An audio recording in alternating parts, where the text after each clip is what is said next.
Hello दोस्तों, क्या हाल है। तारीख आज 28 अगस्त 2026 दिन शुक्रवार, हिंदी तिथि श्रावण मास की पूर्णिमा। और आइए बात करते हैं आज के मुख्य समाचार और देश भर की तमाम बड़ी खबरों पर नजर डालते हैं।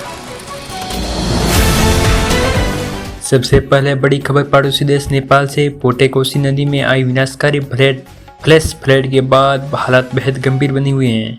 रिपोर्ट के मुताबिक मौतों का आंकड़ा 270 तक पहुंच गया, जबकि 288 भारतीय के लापता होने की जानकारी सामने आई। अब भारत की ओर से भी राहत और बचाव अभियान तेज किया गया। नेपाल में आई आपदा के बीच प्रधानमंत्री नरेंद्र मोदी ने नेपाल के प्रधानमंत्री बालेद शाह से फोन पर बातचीत की। पीएम मोदी ने हरसंभव मानवीय सहायता का भरोसा दिया। भारतीय वायुसेना के जरिए राहत सामग्री, दवाएं और जरूरी सामान भेजे जाने। नमस्कार, बहुत बहुत स्वागत है आपका। आप देख रहे हैं अब खबर उत्तर प्रदेश के कानपुर से। इस वक्त की गंगा सबसे बड़ी बैराज के खबर पास चीनी की एक बढ़ती कीमतों परीक्षण से परेशान विमान आम हादसे का लोगों शिकार और हुआ। मिठाई हादसे में कारोबारियों पायलट के की लिए बड़ी मौत राहत की है, जानकारी सामने क्योंकि आई। लगातार चीनी की कीमतों की प्रधानमंत्री नरेंद्र मोदी ने भारतीय खेलों को महत्वपूर्ण बात कही। उन्होंने कहा कि भारत कई ओलंपिक खेलों में भाग नहीं लेता। पीएम ने सर्फिंग और क्लाइंबिंग जैसे खेलों की भागीदारी बढ़ाने और खेलो इंडिया के जरिए आधुनिक खेल व्यवस्था मजबूत करने पर जोर दिया। कांग्रेस अध्यक्ष मल्लिकार्जुन खड़गे ने प्रधानमंत्री नरेंद्र मोदी को पत्र लिखा। उन्होंने डिलिमिटेशन के मुद्दे पर सर्वदलीय बैठक बुलाने की मांग की। साथ ही महिलाओं के लिए 1/3 आरक्षण 2029 के चुनाव में लागू करने का प्रस्ताव भी रखा।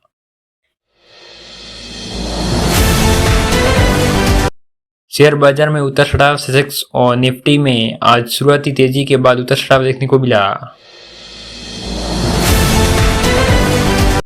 रेलवे ने 7 हाई डेंसिटी कॉरिडोर में 4 लेन करने की योजना पर काम शुरू कर दिया। मुंबई से दिल्ली, दिल्ली से चेन्नई, मुंबई से हावड़ा जैसे व्यस्त मार्गों की क्षमता बढ़ाने की तैयारी है। दिल्ली हाईकोर्ट के आदेश के बाद केंद्र सरकार ने दिल्ली रेस क्लब परिसर पर कब्जा ले लिया। प्राइम पार्टी पर सरकारी नियंत्रण स्थापित हो गया।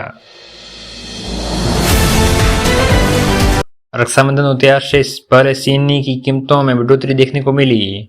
ऑनलाइन ग्राफ्टिंग प्लेटफॉर्म पर कुछ पैक्स की खरीदी की सीमा भी लगाई गई। खुदरा बाजार में चीनी की कीमत करीब 65 रुपये किलो तक पहुंचने की खबर सामने आई।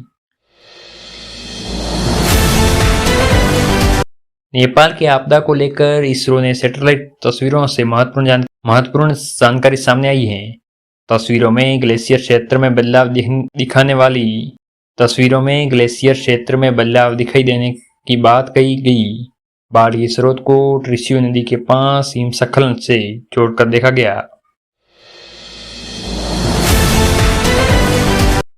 प्रधानमंत्री नरेंद्र मोदी 29 और 30 अगस्त को उज्बेकिस्तान की द्विपक्षीय यात्रा पर रहेंगे।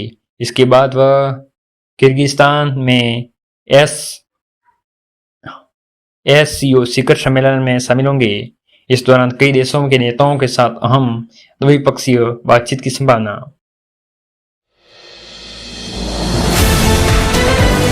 एक पर्यटक बस पेट्रोल पंप पर टकरा गई।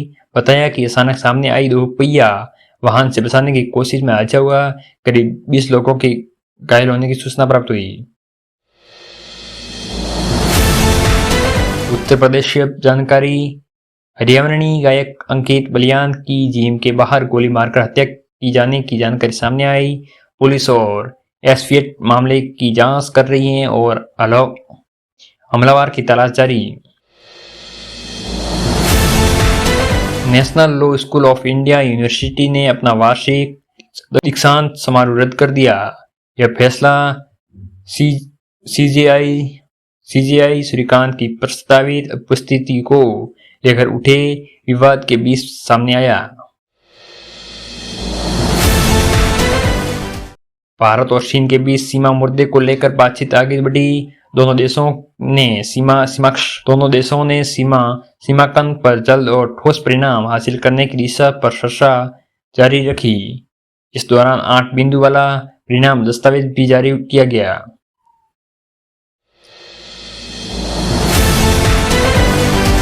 नेपाल में बाढ़ के बाद बिहार सरकार भी सतर्क।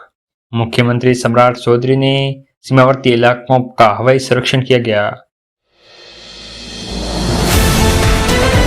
रक्षाबंधन के मौके पर उत्तर प्रदेश की महिलाओं को बड़ी राहत दे दी गई। यूपी रोडवेज के बसों में महिलाओं को निर्धारित अवधि के दौरान मुफ्त यात्रा की सुविधा दे दी गई। इसे त्योहार पर अपने भाइयों तक पहुंचने वाली महिलाओं को राहत मिलने की उम्मीद। पंजाब में करीब 3 लाख सरकारी कर्मचारियों की हड़ताल से सरकारी सेवाएं प्रभावित हुई। कई जगह पर ओडीपी सेवाओं का भी असर पड़ा। मुख्यमंत्री भगवत मान ने कहा कि हड़ताल खत्म होने के बाद ही बातचीत होगी।